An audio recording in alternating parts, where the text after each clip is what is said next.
Celebrate this Diwali with Indian Princess. Shop your favorite styles and get induction stuff free. Every look makes a statement. Every move tells a story. Auto, your story, your style. Cheira Home Junction Ayudha Pujai Sirappu Tallubadi up to 50% offer. Sundarapuram and Crosscut Road, Coimbatore. Big boss வந்து ரொம்ப நல்ல show நல்ல show தான். But அங்கே வரக்கூடிய மனிதர்கள் மட்டும்தான் நம்ம மாறிக்கிட்டே இருப்போம். அந்த வீடே எப்படிப்பட்ட வீடு தெரியுங்களா? 16 பேர் வந்தது எப்படியாவது நீங்கள் டைரக்டர் ஆகிட்டா எனக்கு சந்தோஷப்படுவேன், இல்லை அவரு கேமராமேன் நடிகர் ஆகிட்டாருன்னா சந்தோஷப்படுவேன். ஏன்னா நம்ம யாராவது வந்துட மாட்டாங்களா அப்படின்னு நினைப்போம். ஆனால் பிக் பாஸ்ல யாருமே வரக்கூடாது, நாம மட்டும் தான் வரணும் தான் 16 பேர் வரோம். செகண்ட் டே தேர்ட் டேலேயே இந்த வீட்டில் இருந்து இப்பொழுது நீங்கள் ஒருத்தர் எலிமெண்ட் பண்ணால் யாரை பண்ணுவீங்க அப்படின்னு நம்ம சொல்கிறோம்னா தப்புன்னு ஒரு 16 பேர் நான் சொல்கிறேன் சார் கைது போய் 2 நாள்லேயே முடிச்சிடும் ஒரு லைஃபை. புரியுது, 2 நாளில் முடிச்சிடுவாங்க, தீர்மானிச்சிடுவாங்க வேஸ்ட் அப்படின்னு. ஒன்று சரியான காரணமாக இருக்கும், இல்லைன்னா காரணம் தவறாக இருக்கும். அதெல்லாம் அங்கே விஷயம் இல்லை. அவன் முடிவு எடுத்துட்டான் இந்த வீட்டில் இருக்க தகுதி இல்லாதவர்கள்னு சொல்லிட்டு சொந்த வாழ்க்கையில் 30 வருஷம் 40 வருஷம் நம்மளை பார்த்தவங்க கூட 2 வரியில் திட்டுவான். இந்த ஆள் என்ன பண்ணான்னு தெரியுமான்னு சொல்லி 2 வரி தான் திட்டுவான். உண்மை. இவன் 80 பக்கம் விளக்கம் கொடுப்பான் கேமரா. அப்புறம் மக்களுக்கு இன்ஃப்ளூயன்ஸ் பண்ணுறது, போய் ஒரு இடத்துல கேமரா நின்று பேசுறது, இன்ஃப்ளூயன்ஸ் பண்ணுறது. இது கூட நான் அப்புறம் ஓப்பனிங்கில் எனக்கு ஒரு மாதிரி இருந்தது தான். ஏன்னா என்ன குறை சொல்றதுக்கு உனக்கு வேற எதுவுமே கிடைக்கல, இதுதான் கிடைச்சிருக்கு. அப்போ இவர் நடிக்கிறாரு, இவர் அன்பு கொடுப்பாரு, இவர் ரீலா கோவக்காரரு, ஏன் கோவப்படலை? அப்போ என்ன நினைக்கிற நீ? இப்போ என்னுடைய கோவம் நிஜ வாழ்க்கையில வேற. ஆனா இந்த வீட்டுக்குள்ள ஒரு சொம்பு தொண்ணி காணாம போச்சு அப்படின்னு சண்டை போடுறாங்க இல்லையா? அதுதான் இங்க நிலக்கரி சுரங்க ஊழல் பத்தி பேசின எஃபர்ட்டை வந்து இதுல கொடுக்கணும். எனக்கு அது வரல, அப்படி கோவப்பட்டுக்கிறது வரல. இப்ப நான் 2வது நாள் ஏதோ ஒரு நிகழ்ச்சி பஞ்சாயத்து பெருசா நடக்குது, விடவே கூடாதுன்னு எதிர்த்து போனேன். யார் எங்க போனா யாரு கம்ப்ளைண்ட்டுக்குள்ள 2 பேருமே பாதிக்கப்படும். மடியில படுத்துட்டு இல்ல ட்ரை ஸ்கின்றா உனக்கு தலையெல்லாம் ஏன் பொடுகுன்னு பேசிக்கிட்டு இருக்காங்க. அப்போ ஒண்ணு தோணுச்சு, இந்த வீட்டுல 16 பேரும் அண்ணன் தம்பியா இருக்கணும், அன்பா இருக்கணும், சண்டையும் போட்டுக்கணும், சாப்பாடும் ஊட்டிக்கணும், வன்முறை இல்லாம வெளியே வரணும், ஆனா கண்டென்ட் கொடுக்கணும். நான் ஒரு ஸ்பூன் சக்கரை எடுத்து என்ன பண்ணுவீங்க நீங்க? சாப்பிட்டு போவாங்க. நான் ஒரு ஸ்பூன் தானே விடுப்பாங்க அப்படிதான் சொல்றீங்க. அங்க அதுதான் இஷ்யூ. ஸோ அப்போ அந்த கண்டென்ட்டுக்கு ரியாக்ட் பண்ணணும், ரியாக்ட் பண்ணிட்டு அப்புறம் திருப்பி ஃப்ரெண்ட் ஆகிக்கணும்ன்ற ஒரு இது இருக்கு இல்லையா? ஸோ அதில் எனக்கு நிறைய இடங்கள்ல என் மனசுக்குள்ள சிரிப்பு வந்துடும். ஒன்னாவே உட்காந்துருப்போம், திடீர்னு பேப்பர் வரும், 6 முட்டாள்கள் 6 அறிவாளிகளை தேர்ந்தெடுங்கள். நம்ம 6 பேருக்கு யாரு சொல்றது? அம்மா தங்கச்சி எல்லாம் வீட்டில் பார்ப்பாங்க, எல்லாத்துக்கும் சொல்லிட்டு தானே வராங்க. இதெல்லாம் கொஞ்சம் நான் வீக், நான் அன்ஃபிட் அப்படின்னா ரஞ்சித் இந்த பிக் பாஸ்ல அன்ஃபிட்டா இருந்திருப்பேன்னா இதெல்லாம் தான். இது என் மனசாட்சிக்கு தெரியும். நம்ம சொல்லக்கூடிய ஒரு வார்த்தை அவனுக்கு சமூகத்துல தவறான இன்ஃப்ளூயன்ஸை பயன்படுத்தி கூடாது, அவன் கனவெல்லாம் செதஞ்சிரும். நடிப்பு என்பது அது வேறு. நீங்க சண்டை போற மாதிரி நடிக்கணும், இப்படி அதை இப்படி நடிக்கணும், அப்புறம் திருப்பி உங்களோட சேர்ந்துக்கணும், அது வரல. உங்களுடைய படுத்திருக்கேன், உன்னை நான் கால இருந்து கோச்சுக்கணும், இது மாதிரி ஏதாவது ஒன்று பண்ணிட்டே இருக்கணும் இல்லையா உள்ளுக்குள்ள. எல்லாமே இது எனக்கு அது ஒரு போலித்தனமா அது வரல. எவ்ரி மூமெண்ட் லெசன் தான். ஒட்டுமொத்த ஒரு 60 ஆண்டு கால சமுதாய வாழ்க்கையை நீங்க ஒரு 100 நாள்ல கற்றுக் கொடுக்கலாம். காம்படிஷன் இந்த அன்பு பண்பு வார்த்தைக்கு வார்த்தை ஒருத்தவங்களை வந்து பேசும்போது சாமி சாமின்றது வார்த்தை, இந்த சொல்லு, அது வந்து ஒரு நபர்னால வந்துட்டு எப்படி சொல்றது, நடிக்க முடியாது. கண்டிப்பா உள்ள இருந்தால் தான் அது வெளியில வரும். எல்லாரையுமே சொல்றாருன்னா அது அந்த வளர்ப்புலேருந்தே சொல்லலாம். ஆரம்பத்துலேருந்து ஃப்ரம் ஸ்க்ராட்ச்லேருந்து அவங்க அப்பா அம்மா வளர்த்துலேருந்து அவருக்குள்ள ஒரு பண்பு இருக்கும். அது எப்படி சார் ஆரம்பத்துலேருந்து அதே இது மாறாது? இது அந்நியமா நிறைய பேர் பார்க்குறாங்க. ஆக்சுவலா நான் சாமி தங்கம் அப்படிங்கிறது எனக்கு பேசும்போது வந்துடும், சரளமாக வந்தது. அப்படி சரளமாக வந்துடும். நான் முதல் மறக்கவே மாட்டேன் ஒரு மெமரி என் லைஃப்பில். முகநூலில் ஒரு மேடம், தெரிஞ்சவங்க தான், தெரிஞ்சவங்க எனக்கு முகநூலில் ஃப்ரெண்ட் ஆகுறாங்க. ஓகே, தெரியும், ஆனால் ரொம்ப நான் எப்படிப்பட்ட கேரக்டர்னு தெரியாது. நான் வந்து அன்பு நன்றி தங்கம் அப்படின்னு போட்டேன். என்னை ஃப்ரெண்ட் ரெக்வஸ்ட் கொடுத்து சேர்த்துனாங்க, அன்பு நன்றி தங்கம்னு போட்டேன். அவங்க வந்து தங்கம் மீன்ஸ் அப்படின்னா இதுக்கு என்ன பதில் சொல்லணும்னு தெரில, நான் அதை டெவலப் பண்ணல. ஓகே, அப்புறம் என்ன பிளாக் பண்ணிட்டாங்க. இந்த இப்படி நான் பேசுனதே அந்நியமாக உங்களுக்கு புரியுதில்ல, அந்நியமாக படுதுங்க. அப்போ நான் ரொம்ப என்னடா நான் அதை தவறாக பேசுகிறேன், இது என்னோட இப்படி தான் இருப்பேன் அப்படின்னு. அப்புறம் ஒரு விழாக்களுக்கு வரும்பொழுது என்னை மேடையில் அவங்க ஒர்க் பண்ணுற கல்லூரிக்கே நான் சீஃப் கெஸ்ட்டாக போயிருந்தேன். அங்கே தான் என்னை பார்க்குறாங்க. விழா மேடையில் எல்லோரும் வந்து என்னை பற்றி எங்கள் அன்பு தங்கம் ரஞ்சித் அவர்கள் அப்படின்னு என்னை பற்றி நிறையா சொல்லும்போது அவங்க அப்புறம் வந்து ரொம்ப ஃபீல் பண்ணுறாங்க. சார் நான் இந்த மாதிரி உங்களை தவறாக நினச்சிட்டேன், திடீர்னு அப்படி சொல்லும்போது எங்கள் வீட்டில் இருக்கக்கூடிய ரொம்ப நெருங்கினவங்க, என் அண்ணன் அம்மா அப்பா நெருங்கினவங்க தான் சார் அப்படி சொல்லுவாங்க, நீங்கள் என்ன சொல்லணும்னு நினச்சேன். ஆனால் இப்போ தான் சார் தெரியுது, நீங்கள் நிறைய பேர் அக்கா தங்கச்சி அண்ணன் தம்பி எல்லாத்துக்கிட்டையும் தங்கம் தங்கம்னு பேசுறது பார்த்தா இருக்குது.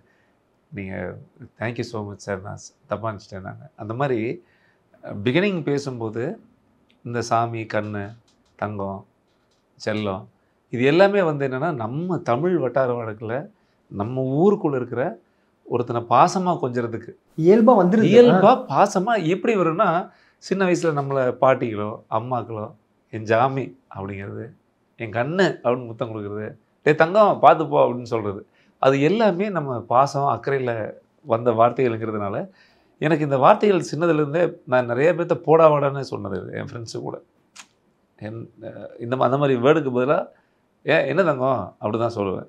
இது எனக்கு ஸ்கூல் காலேஜு என் கூட பழகின எல்லாத்துக்கும் தெரியும். சிறிய வயதுலேருந்து என்னுடைய பழக்கம் தான். ஃபஸ்ட்டு வந்து சாமி தங்கம் கண்ணு அப்படிங்கிறது அதை நான் கட்டுப்படுத்துகிறேன்னு இல்லை, அது அது என்னுடைய இயல்பாக நான் எங்கே பேசினாலும் அது வந்துடும். ஓகே. ஆனால் எனக்கு என்னன்னா நீங்கள் இவ்வளோ ஜாலியாக பேசுறதுனால எனக்கு நானும் ஜாலியாக இந்த இன்டர்வியூ எடுத்துகிட்டு போகலான்னு நினைக்கிறேன். அண்ணன் சொல்லலாம் உங்களுக்கு சொல்லு தம்பி. என்னன்னா எங்களுக்கு என்னன்னா இவ்வளோ அன்பா இருக்க ஒரு மனிதர். எனக்கு லாஸ்ட் டைம் அந்த பிக் பாஸ் போனதே எங்களுக்கு வந்து சுத்தமாக பிடிக்கல. அண்ணன் வந்து ஏன்னா அண்ணன் போறாரு, அண்ணன் அவ்வளோ உண்மையா இருக்காரு. 70 நாளோ 80 நாளோ ஒருத்தர் உள்ள இருக்காருன்னா சாதாரணமான விஷயம் இல்லை. அவ்வளோ நேரம் வந்து நடிக்க முடியாது. ஏன்னா முகம் தெரியாத ஒரு நபரே இது சாமி வந்துடுறேன் சாமி கொஞ்சம் வெயிட் பண்ணுங்க அப்படின்னு இப்போ கூட இன்டர்வியூ ஆரம்பிக்கும் போது கூட நீங்கள் ஃபோன் பேசிட்டு இருந்தீங்க, அப்படி ஒன்று சொன்னீங்க. அப்படி ஒரு அன்புள்ள ஒரு மனிதர் வந்து அங்கே போறாரு அப்படின்னும் போது அவருக்கான அங்கீகாரம் கிடைக்கல. அவர் வந்து ஒழுங்கா வந்து தவறுதலாக வந்து இதில் நடிக்கிறாரு, இவர் எவ்வளோ பேரை பார்த்துருப்பாரு, நடிக்கிறார் அப்படின்னு சொல்லி அது குத்தும் போது எங்களால் தாங்க முடியல. அது நீங்கள் சொல்கிறது ரொம்ப அது எனக்கு அந்த திங்கிங் வந்தது ஃபர்ஸ்ட் பிகினிங்கில். பிக் பாஸ் வந்து ரொம்ப நல்ல ஷோ. ஆக்சுவலாக ஷோ நல்ல ஷோ தான். பட் அங்கே வரக்கூடிய மனிதர்கள் மட்டும்தான் நம்ம மாறிக்கிட்டே இருப்போம். அந்த கண்டென்ட் நல்ல கண்டென்ட், அது சரியாக வர்றதும் சரியில்லாமல் போகிறதும் நம்மளை சுற்றி தான் இருக்குது. இப்போ ஆரம்பத்தில் அங்கே இருக்கக்கூடிய நண்பர்கள் யாரும் ஓப்பனிங்கில் இப்போ நான் அதில் 2-3 பேர் இருக்காங்க. அருண், விஷால், நமக்கு தெரிஞ்சவங்க, சத்யா. அப்போ அவங்களாம் நம்ம கூட பழகினவங்க, வெளியே தெரியும், கொஞ்சம் ஓரளவுக்கு தெரியும், நான் என்ன பேசுவேன்னு தெரியும், அண்ணன் இப்படி தான் அப்படிப்பாங்க. இந்த பழகாதவங்க தெரியாதவங்க இவர் நடிக்கிறாரு, இவர் அன்பு கொடுக்கலை அப்படின்னு அவங்க நினைக்கிறாங்க. அது அந்த வீடே எப்படிப்பட்ட வீடு தெரியுங்களா? 16 பேர் வந்தது. இப்போ நம்ம ரியல் லைஃப்பில் என்ன சொல்லுவோம்? இப்போ நம்ம சினிமாவில் கஷ்டப்படும் போது எப்படியாவது நீங்கள் டைரக்டர் ஆகிட்டா எனக்கு சந்தோஷப்படுவேன், இல்லை அவர் கேமராமேன் நடிகர் ஆகிட்டாருன்னா சந்தோஷப்படுவேன். ஏன்னா நம்ம யாராவது வந்துட மாட்டாங்களா அப்படின்னு நினைப்போம். ஆனால் பிக் பாஸில் யாருமே வரக்கூடாது, நாம் மட்டும்தான் வரணும் தான் 16 பேர் வராங்க. ஆமாம் ஆமாம். அங்கே வரும்பொழுது 16 பேரும் வந்த ஃபஸ்ட்டு டேலேருந்தே ஆராய்ச்சி பண்ண ஆரம்பிச்சிருவாங்க. ஒருத்தன் அப்படியே என்ன பண்ணுறான், இவன் யார், வேலையாக தானே. ஓகே. ஃபுல்லாக அப்சர்வ் பண்ணுறது தான் வேலைங்க. வேறு என்ன இருக்குது? சம்பளம் தரான். ஆமாம். 3 நாளில் ஏசி இருக்குது, மூக்கு முட்டை சாப்பிட்டுக்கிறான், அது சண்டை போடுறேன். உண்மைதான். கரெக்டாக? உன்னால் எப்படி முடியுது? அப்போ அவனால் அது கண்டுபிடிச்சிட்டே இருப்பான். நீங்கள் என்ன பண்ணுறீங்க, நீங்கள் 2வது நாளில் யாராவது எலிமினேட் ஆகுறாங்களா? இப்போ அந்த வீட்டுக்கு போனால் எனக்கு பெரிய செகண்ட் டே 3rd டேலேயே இந்த வீட்டிலேருந்து இப்பொழுது நீங்கள் ஒருத்தர் எலிமினேட் பண்ணால் யாரை பண்ணுவீங்க அப்படின்னு நம்ம சொல்கிறோன்னா தப்புன்னு ஒரு 16 பேர் நான் சொல்கிறேன் சார் கை தூக்குவாங்க. 2 நாள்லேயே முடிச்சிடுவாங்க ஒரு லைஃபை. புரியுது. 2 நாளில் முடிச்சிடுவாங்க, தீர்மானிச்சிடுவாங்க வேஸ்ட் அப்படின்னு. அந்தளவுக்கு ரொம்ப ஃபாஸ்ட்டாக வேலை செய்யும் மூளை. ஒன்று சரியான காரணமாக இருக்கும், இல்லைன்னா காரணம் தவறாக இருக்கும். அதெல்லாம் அங்கே விஷயம் இல்லை. அவன் முடிவு எடுத்துட்டான் இந்த வீட்டில் இருக்க தகுதி இல்லாதவர்கள்னு சொல்லிட்டு. சொந்த வாழ்க்கையில் 30 வருஷம் 40 வருஷம் நம்மளை பார்த்தவங்க கூட 2 வரியில் திட்டுவான். கண்டிப்பாக இந்த ஆள் என்ன பண்ணான்னு தெரியுமான்னு சொல்லி 2 வரி தான் திட்டுவான். உண்மை. இவன் 80 பக்கம் விளக்கம் கொடுப்பான் கேமராவில். இவர் என்னவென்றால் அப்படின்னு சொல்லி நீ பார்த்ததே 2 நாள் தான். இந்த 2 நாளைக்கு 80 பக்கம் விளக்கம் கொடுப்பான். நீங்கள் அதை உட்காந்து கேட்கணும். ஓ இதெல்லாம் நானா அப்படின்னு கேட்கணும். அப்புறம் மக்களுக்கு இன்ஃப்ளூயன்ஸ் பண்ணுறது, போய் ஒரு இடத்துல கேமரா நின்று பேசுறது, இன்ஃப்ளூயன்ஸ் பண்ணுறது. இது கூட நான் அப்புறம் ஓப்பனிங்கில் எனக்கு ஒரு மாதிரி இருந்தது தான். ஏன்னா எல்லா வாரம் என்ன நாமினேட் பண்ணும்போது இந்த வீட்டில் இருக்கிற அருமை தங்கங்கள் உடன்பிறப்புகள் எல்லாருமே இது வரைக்கும் ஒரு சந்தோஷம், எனக்கு வேற எந்த பேரும் வைக்கல, இவர் அன்பு கொடுக்குற மாதிரி நடிக்கிறாருன்னு தான் சொன்னாங்க. ஆமாம். ஏன்னா அவங்களுக்கு அதில் ஒரு டவுட் இருந்திருக்கு, அவன் கணிக்க முடியல. ஆனால் எனக்கு வேற எதுவும் பேர் வைக்கல. அதை பொறுத்த வரைக்கும் எனக்கு ஒரு சந்தோஷம். ஏன்னா என்ன குறை சொல்கிறதுக்கு உனக்கு வேற எதுவுமே கிடைக்கல, இதுதான் கிடைச்சிருக்கு. அப்போ இவர் நடிக்கிறாரு, இவர் அன்பு கொடுப்பாரு, இவர் ரியலாக கோவக்காரரு, ஏன் கோவப்படலை? ரியலாகவே அவர் கோவப்படுவார், ஏன் கோவப்படலை? அப்போ என்ன நினைக்கிற நீ? இப்போ என்னுடைய கோவம் நிஜ வாழ்க்கையில் வேறு. ஒரு பஸ்ஸில் போகிறீங்க, ஒரு அம்மா வயதான அம்மா நடக்க முடியாமல் நடக்குது, 2 வீலரில் நீங்கள் நேராக வர்றீங்க, நிறுத்தாமையே போகிறீங்க, அந்த அம்மா நடக்க முடியாமல் நிற்குதுன்னு வச்சுக்கலாம், எனக்கு உடனே கோவம் வந்துடும். டேய் ராஸ்கல் அறிவில் உனக்கு, அந்த அம்மா நடக்க முடியல, ஒன்றும் பைக்கை நிறுத்தி கொண்டே விடு, இல்லைன்னா ஓரமாக போ. இது மனிதனாக சொல்கிறது, இது எல்லா மனிதனுக்கும் இருக்குது. இது மக்களுடைய குரல், இது சமுதாய கோபம். இப்போ நீங்கள் வந்து ஹைட்ரோ கார்பன் திட்டத்துக்கு எதிராக குரல் கொடுப்பீங்க, நீங்கள் இனி ஒருத்தர் பாலாருக்காக குரல் கொடுப்பார், இனி ஒரு நீத்தனுக்காக நீங்கள் குரல் கொடுப்பீங்க வெளியே. இப்படி ஒரு ஒரு செக்மெண்ட்டில் ஒரு ஒரு மனிதர்கள் சமூக குரல் கொடுக்குறவங்க இருந்துகிட்டே இருக்காங்க லைஃப்பில். ஆனால் இந்த வீட்டுக்குள்ளே ஒரு சொம்பு தொண்ணி காணாமல் போச்சு, சர்க்கரை இங்கே வச்சுருந்தா காணோம் அப்படின்னு சண்டை போடுறாங்க இல்லையா? அதுதான் இங்கே நிலக்கரி சுரங்க ஊழல் பற்றி பேசின எஃபர்ட்டை வந்து இதில் கொடுக்கணும். ஓ, அந்த அளவுக்கு கொடுக்கணும். அது எனக்கு வரல அந்த இது, அந்த தமாத்துண்டுக்கு அப்படின்ற மாதிரி இருக்கும். அப்படி எனக்கு உள்ளே வரல. ஓகே, ஆக்சுவலாக இது வரைக்கும் ஷேர் பண்ணதில் எதுலேயுமே அது ஷேர் பண்ணக்கூடாது இந்த நிகழ்ச்சியை. ஆனால் இருந்தாலும் எனக்கு அது வரல, அப்படி கோவப்பட்டுக்கிறது வரல. நம்ம நிஜ கோவப்படுவோம்ல, அது அங்கே வரமாட்டேங்குது. அது இப்போ ஒரு ஒரு கோவப்படுறோம், அப்புறம் 2 hours கழிச்சு லஞ்சுக்கு அப்புறம் ஒன்றா பெயின் எடுத்துக்கிட்டு ஒரே இடத்துல ஊட்டி ஊட்டி விட்டுக்கிறது. இப்போ நான் 2வது நாள் ஏதோ ஒரு நிகழ்ச்சி பஞ்சாயத்து பெருசாக நடக்குது, விடவே கூடாதுன்ட்டு எதிர்த்து போனேன். யார் எங்கே போனால் யார் கம்ப்ளைண்ட்டுக்குள்ளே 2 பேருமே பாதிக்கப்படும், மடியில் படுத்துட்டு இல்லை ட்ரை ஸ்கின்ரா உனக்கு தலையெல்லாம் ஏன் பொடுகுன்னு பேசிக்கிட்டு இருக்காங்க, அப்படி நிறுத்திட்டேன். இவங்க தானே இப்போ காலையிலேருந்து பெருசு சண்டை போயிட்டு இருந்தது. அப்போ ஒன்று தோணுச்சு, இந்த வீட்டில் 16 பேரும் அண்ணன் தம்பியாக இருக்கணும், அன்பாக இருக்கணும், சண்டையும் போட்டுக்கணும், சாப்பாடும் ஊட்டிக்கணும், வன்முறை இல்லாமல் வெளியே வரணும், ஆனால் கண்டென்ட் கொடுக்கணும். இப்போ ஒரு சர்க்கரை காணும், 16 பேரும் நம்ம ஒரு இடத்துல இருந்து சர்க்கரை எப்படி நீ சாப்பிட்லான்னு சொல்லுவோம். இப்போ நீங்கள் ரியல் லைஃப்பில் என்ன பண்ணுவீங்க? நான் ஒரு ஸ்பூன் சர்க்கரை எடுத்துகிட்டு என்ன பண்ணுவீங்க நீங்கள்? சரி சாப்பிட்டு போவாங்க, என்ன ஒரு ஸ்பூன் தானே விடுப்பா என்ன அப்படி தான் சொல்லுவீங்க. அங்கே அதுதான் இஷ்யூ. ஸோ அப்போ அந்த கண்டென்ட்டுக்கு ரியாக்ட் பண்ணணும், ரியாக்ட் பண்ணிட்டு அப்புறம் திருப்பி ஃப்ரெண்ட் ஆகிக்கணுன்ற ஒரு இது இருக்கு இல்லையா? ஸோ அதில் எனக்கு நிறைய இடங்களில் என் மனசுக்குள்ளே சிரிப்பு வந்துடும். இவங்கெல்லாம் பண்ணிக்கிறது சிரிப்பு வரும், தவறு சொல்லலை, சும்மா அப்படியே ஜாலியாக சிரிப்பு வரும். அப்புறம் அப்படியே பார்த்துப்பேன், அப்புறம் சண்டை போட்டுப்பாங்க, அப்புறம் அந்த சண்டையை போட்டு ரொம்ப நேரம் இழுப்பாங்க. அதெல்லாம் நடந்துக்கிட்டே இருக்கும். ஏன்னா அந்த எமோஷன்ஸ்குள்ளே அது நம்ம ஜோக்குன்னு நம்ம ஆராய்ச்சி பண்ணிடக்கூடாது. ஏன்னா அது அவங்க உண்மையாக கூட சண்டை போடலாம், போடாமல் இருக்கலாம். ஆனால் எண்ட் ஆஃப் த டே இது கண்டென்ட்டு தான். இப்போ வெளியே வந்தோன்னே எல்லோரும் பாசமாக இருக்காங்க, எல்லோரும் நல்லா பேசுகிறாங்க. ஏன்னா அன்பில்லைன்னு சொன்னவர் யார், இப்போ 8 வாரமாக என்னை ரஞ்சித் இந்த வீட்டிலேருந்து வெளியே போகணுன்னு சொல்லி நான் போகிற வரைக்குமே அந்த 16 பேர்த்தில் 10 பேருமே என்னை வந்து என்னை வெளியே போகணும் இவர் வந்து அன்பில் நடிக்கிறாருன்னு சொல்லி தான் கொடுத்தாங்க. இப்போ அந்த 10 பேர் என் மேலே ரொம்ப பாசமாக இருக்காங்க. இவங்க தான் ரொம்ப அன்பாக இருக்காங்க, சொன்னவங்க தான் அன்பாக இருக்காங்க தெரியாது. ஸோ அந்த வீட்டுக்குள்ளே போகிறப்ப, ஏன்னா அந்த வீடு வந்து எப்படின்னா, நீங்கள் அந்த வீட்டில் அதை எதிர்பார்க்கக்கூடாது, குத்துறதுக்கு ரெடியாக இருப்பாங்க போல அதில் அந்த இடத்துல. அது வேலையாக தானே சார்? ஓகே சார், இப்போ உங்களுக்கு மனசு வரணும். எனக்கு 2-3 விஷயத்துலாம் மனசு வரல. ஒன்றாவே உட்காந்துருப்போம், திடீர்னு பேப்பர் வரும், 6 முட்டாள்கள் 6 அறிவாளிகளை தேர்ந்தெடுங்கள். நம்ம 6 பேருக்கு யார் சொல்கிறது? அப்படி யோசிக்கணும். எல்லாத்துக்கும் அப்பா அம்மா இருக்காங்க, அவங்கவுங்க பசங்களுக்கு ஒரு கனவு இருக்குது. பிக் பாஸ் போகிற ஒருத்தரும் ஆசீர்வாதம் வாங்கிட்டு டேய் நல்லா பண்ணிட்டு வாடாம்மா, அம்மா தங்கச்சி எல்லாம் வீட்டில் பார்ப்பாங்க, எல்லாத்துக்கும் சொல்லிட்டு தானே வராங்க. இதெல்லாம் கொஞ்சம் நான் வீக்னா புரியுது உங்களுக்கு? நான் சொல்லும் போது யோசிப்பேன், அதாவது அவங்க பின்னாடி இவ்வளோ கதைகள்லாம் ஓடுது உங்களுக்கு. இப்படி நம்ம ஒருத்தவங்க பாயிண்ட் பண்ணி என்னோட மைனஸ். நான் அன்ஃபிட் அப்படின்னா ரஞ்சித் இந்த பிக் பாஸில் அன்ஃபிட்டாக இருந்திருப்பேன்னா இதெல்லாம் தான். இது என் மனசாட்சிக்கு தெரியும். நான் மற்றவங்கள்ட்ட நடிச்சிருந்தா கூட பிக் பாஸ்குள்ளே ஷேர் பண்ண முடியாது, ஏன்னா விளையாட்டுக்குன்னு போயிட்டாங்க, யார்ட்டையும் பேசக்கூடாது. ஆனால் என் மனசுக்குள்ளே அது இருக்கும். எப்படிடா ஒருத்தர் சொல்கிறது, இது எப்படி அவங்க உண்மையை அவனும் இதுக்கு தானே வந்திருப்பான். சார் நல்ல நடிகர் 20 நாளைக்கு பேண்ட் ஷர்ட்லாம் ஜம்முன்னு வாங்கிட்டு போயிடுவான் சார், ஷூலாம் வாங்கி பிக் பாஸ் போயிடலாம். சில பேர் ரொம்ப ஆவரேஜ் இருப்பாங்க, வசதி கஷ்டமாக இருக்கும். ஒரு டெய்லி ஒரு 2 ட்ரெஸ்ஸை மாற்றக்கூட முடியாது. எத்தனையோ தம்பிகள் வராங்க, நாளைய வாழ்க்கைக்காக வராங்க.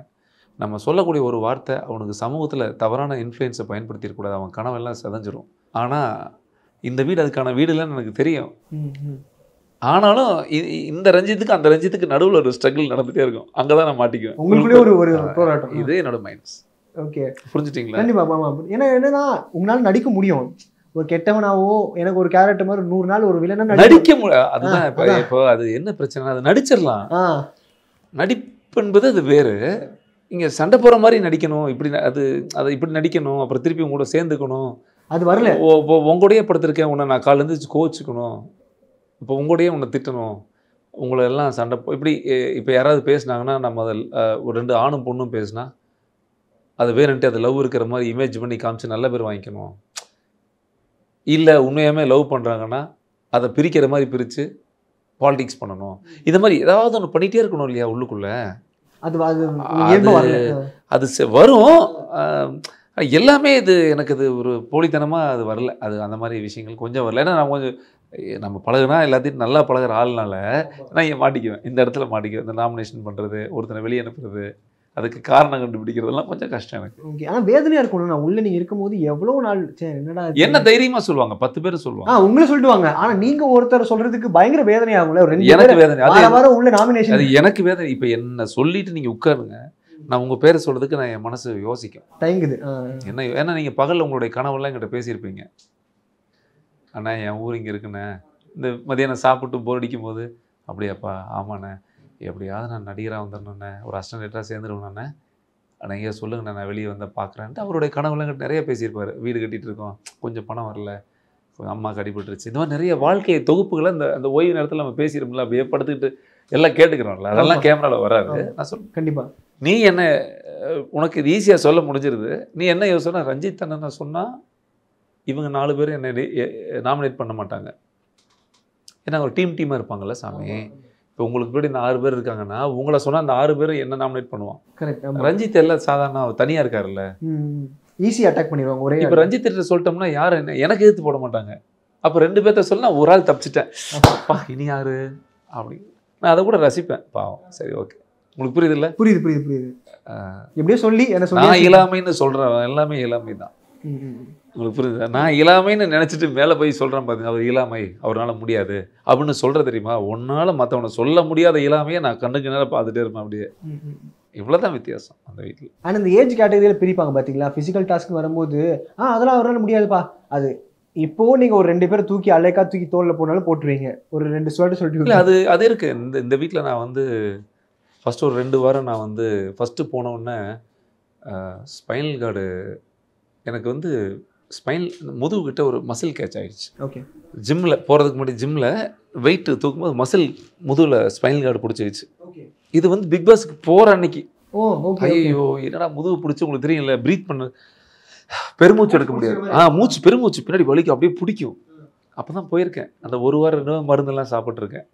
அப்போ நான் சொன்னேன் 7 பேர்த்தில் இப்போ ஒரு காம்படிஷன் நடக்கும், ஆண்கள் அணி. அதில் 7 பேர்த்தில் 5 பேர் கலந்து கொள்ளலாம்னு சொல்லுவாங்க. அதில் என்ன அண்ணா 5 பேர்னா நான் என்ன சொல்லுவேன், தங்கம் டீம் ஜெயிக்கணும் இல்லையா? ஆமாம். முதுகு வலிக்குது, என்ன பண்ணலாம்? அண்ணா முதுகுலின்னா நீங்கள் இருங்கண்ணே, இப்போ நாங்கள் 5 பேர் போயிடுறோம் இப்படின்னு சொல்லி ஆயின்மெண்ட்டு போட்டவன், எங்கண்ணே வலிக்குது அப்படின்னு மெதுவாக அமுத்தி விட்டவன். இது தெரியும் அவங்களுக்கும் நான் முதுகுலியில் வந்திருக்கேன்னு. இது ஃபஸ்ட்டு ஒரு 1 or 2 வீக்கு.